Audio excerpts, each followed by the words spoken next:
Okay, Matsu with the Usa again here. Very similar. Succubus! Izaria! Not Arya. Now this is Arya. This is a this is a very underrated unit. Is she gonna sleep? That would be great. Coin flip? She always does it though, I swear. Sleep? She always 100%! 100%! She always sleeps. Watch this. Sleep again! She always sleeps! For Matsu, here in the winners finals of Group D, the 8-pack preliminaries, winner moves on to the 8-pack cup. And the loser moves on to tomorrow in the losers matchup. So don't forget that every player you've seen today will be returning. Once again, we are seeing a early Diana. Okay, the early Diana again alongside the Lulu. I mean, listen, we've seen the power of a Sarah's Diana, but this early pick, you talked about it before, Peter, it just opens you up to so many counter picks. Fran cocky. That's what Matsu's gonna do. Of course. I mean, it's almost a go-to no matter what, but especially with the Diana there, Matsu, not much hesitation at all. Matsu probably wondering, I mean, I'm already up 2-0. I don't really have to take any risk in this draft. I can still try to replay game 1 and see how the result differs. Vanessa coming out with the Daphnis, a definite switch up in strategy now for Oseru. Daphnis has a lot of value he can grab. He can strip Fran skill 3, go into a defense break, get a big nuke, but that's speaking in ideal terms. So now Matsu needs to try to disrupt that combo. Yeah, I mean, that is a lot of eggs in one basket here for Oseru, it sounds like. And now we're looking at a potential Barbara for Oh my Matsu. god! Eladriel for the first time. Now this is what I've seen last year out of Group D, and Matsu is bringing it back. Eladriel is there as the counter to Daphnis, making sure that even if a unit gets taken out, he can just revive it right back, which is why Matsu smartly bans out Diana. It seems like the only carry on the side of Oseru will be mainly Daphnis and Tyrannus. The question is, does he have what it takes against Barbara Eladriel? Yeah, that's a lot to battle through. Oseru, he needs to make this happen. He is down 0-2. Match point for Matsu. If Matsu wins this, he moves on to the 8-pack cup right away.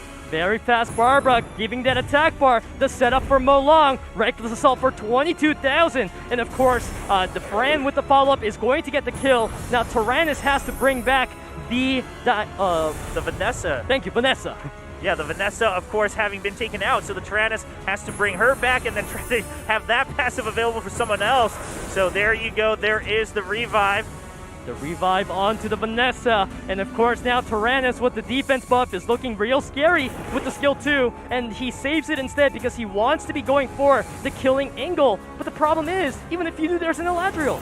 Oh man, there's so many layers that you have to consider for Oseru right now, and none of them really seem that ideal. It seems like Oseru's just not even trying, you know. The Daphnis skill 3 is the main spotlight of Oseru's team comp, but the second Eladriel came out, it feels like Oseru just doesn't know how to work around it anymore. Yeah, Oseru really seems like he's finding time to figure out how to play through this composition, but he's not really finding the right answers, the right windows, the right opportunities right now, and now the damage continues to pile up against this Vanessa once again. You know, Chobra, I've never seen such a strong counter pick before. Just one unit in there, and it completely shuts out the purpose of Oseru's team comp, which is the Eladriel with the full team revive whenever he pleases. Now, the Barbara with the damage takes out Vanessa. Vanessa down once again, so that passive not available. The Hellfire does come out against the Fran, and that will be the death. But of course, the Eladriel's still there, so we'll see. Matsu, what is his choice? He can revive. He can heal. He's got so many options. And look at that. Fran back at full HP. Mo Long looking for the Dragon Stance. Doesn't get much control done. But the Daphnis trying to get some work done. Okay, a little bit more damage across the board. I do like that the Fran's returned now for Matsu. Of course, Fran able to add more sustain as well. So just going for a bit more of this play, trying to go for that buff, I'm sure, as well, to try to finish off this game number 3. Matsu sitting at match point right now. This is where things get scary after Barbara gets dismounted, because now you have the Fairy's Blessing, the attack buff, and you get the extra attack power from the Barbara getting dismounted. The skill 1 may one-shot. Oh, very, very close. Very, very close. And the Daphnis does go down to the Mo Long. And right now, I mean, Oseru surely just waiting to try to see if he can bring someone back. Oh, he does get that chance. No, he's going to go for the finish off against the Barbara first. We are seeing so much revivers on both sides. Tyrannus looking to bring back potentially the Daphnis, where Eladriel looking to get skill 3 off. He is sitting 3 turns away. Yeah, we're just waiting here for Aseru, trying to decide what his choice will be. Daphnis is a great way to get some advantage back because he's got Hellfire, and Vanessa is more like the safer option, but I don't really like the safer one. Yeah, it doesn't look that safe anymore, which just goes down right away, Peter, and this is not looking like it's worked out. Tyrannus already gets proc of his passive as well, so Osera really sitting at the edge of the cliff right here. And then Ladriel is sitting there as the final boss, looking at him like, hey, how are you gonna kill me? You know that even if you kill my friend, even if you kill Molong, I can bring them back with a single skill. Yeah, I mean, Eladriel's just waiting, right? Eladriel's just waiting for the game to get to a point where he needs to take action once again. He's just sitting there calm and collected, and the Tyrannus goes down a well, and poor Oseru doesn't have an answer, and that is a 3-0 sweep for Matsu as he moves on to the APAC Cup from Group D of the APAC preliminaries. Matsu, such a strong showing. The first time we see that 3-0 finish off in a best of 5. You know, you really got to give credit to Matsu for being able to adapt to every single match. That Eladriel was just such a good pick. Yeah, like you called it, Peter. One pick completely breaks apart Oseru, not to the point of just his monsters not being as valuable, but he seemed so lost for the first half of that game, not able to react to what Matsu brought to the table. And what a way to pretty much show all these rookies coming into the SWC that I am Matsu. This is why I'm a veteran. You guys have to fight amongst each other tomorrow, as first we get a look into the replay. Yeah, of course, a 3-0 sweep for Matsu. It kicked off right in Game 1.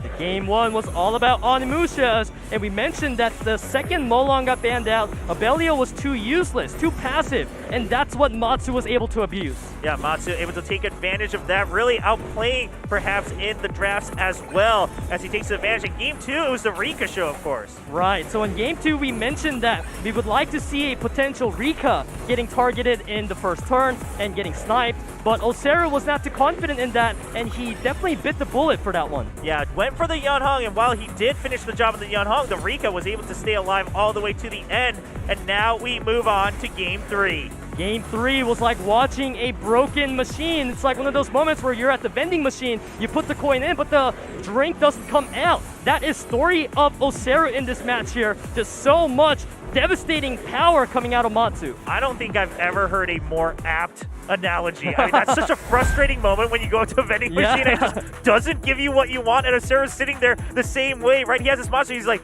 well, I don't know what to do, like, they're not going to do anything, and he's not able to respond. Well, Matsu able to win 3-0, and you called it, Peter. He's the one veteran that returns in Group D for SWC, and he proves it once again. He moves on to the APAC Cup in that first spot from Group D, but of course, the other 7 players still have another chance tomorrow in the loser's bracket for a chance to secure that first spot into the APAC Cup from Group D. Of course, when you have match point for both players, the pressure is going to be stacked very high for both players. And in the first round, where we had the pre-bans of Sierra and Yeonhong, Matsu was able to secure the win. So now, Etowaru needs to bring in a bit of a switch up in the strategy and somehow find the kryptonite to Matsu. Yeah, I mean, so far it's looking exactly the same. Now, this is the same point where Etowaru previously brought out the Diana and then got countered by the Antares and really wasn't able to play actively. We'll see if Etowaru changes things up in his picks here in this round.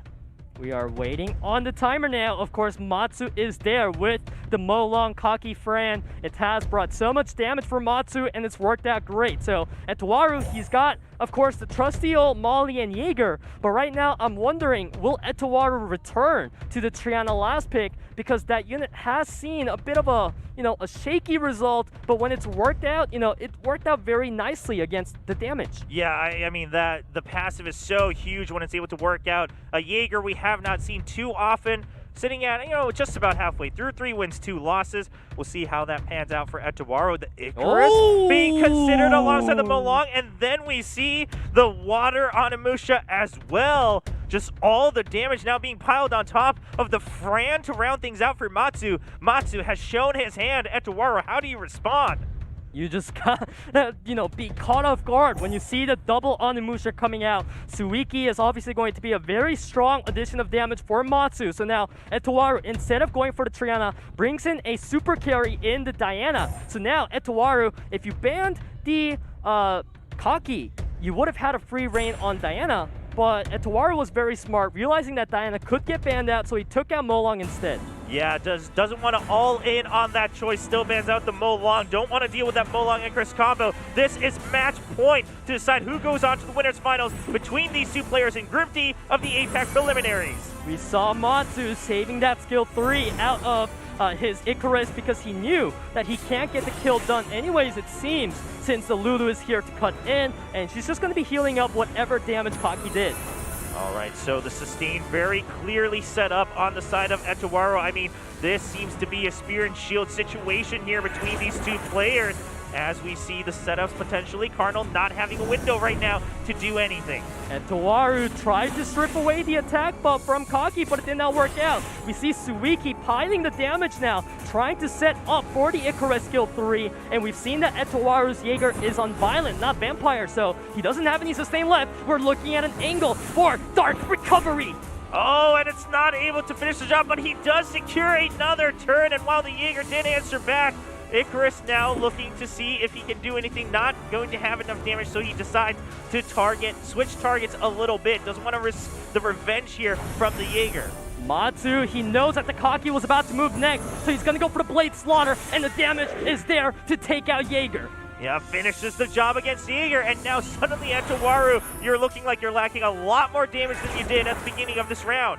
You have some of the greatest supports in the game in sustain, but you know that when you have a lot of sustain, you need the damage follow-up, and Cardinal is not that. Of course, Suiki with the elemental advantage is going to have a really easy time landing those defense breaks, and Etowaru has a lot to prove right now. Yeah, Matsu, I mean, the setups right themselves here between the two Onimushas. Icarus already did their job as well. Cardinal doing what he can, trying to bring down this Rand, but is that really going to be enough? Kaki now putting on his own defense brace as well. A lot of damage now expected from the Suiki. Swipes through, not able to finish off the Cardinal just yet. Not enough, but you love seeing the huge damage come out, especially out of such a cool skill. And now Molly is trying to buy time with the shield and cleanse, and there's a provoke out of Cardinal, but the problem is the second Icarus gets skill 3 available, it could get very scary for Etowaru. Yeah, I mean, as long as you can just keep him not at full health, the Icarus should be able to finish the job. Lulu doing what they can to try to top off Cardinal, the Molly as well through the passive. Now Sword Rain does have an angle. Sword Rain, definitely a skill that is not too consistent with landing the debuff. So now Etowaru looking for the skill 2 first. Sword of Gluttony, grabbing the attack bar, but now Icarus, does she have the angle? I say no, because Lulu's about to move. Yeah, the attack bar, correctly identifying that from Matsu, doesn't take that risk, and so just passes through the turn for now, trying to bring the Cardinal back down. But these heals are really piling on for Etowaru. At this point, Molly is exposed, so Matsu was thinking along the same lines as me, looking for the armor break angle onto the Molly, and now we have Molly at around 40-60% HP, and it seems like Icarus just didn't have enough. Yeah, not enough there. Some more heals coming back out, and these sustains are really doing what they can. The two supports trying to keep this fight alive. Rand finally able to get the buffs back online for the team. Attack buff means it gets so much scarier, and now there's the Dark Recovery. At this point, Matsu looking so strong with the double Onimusha. Matsu takes the win off the back of the double Onimushas, off the back of that Fran, and of course, the Icarus as well, getting the job done onto the Jaeger early.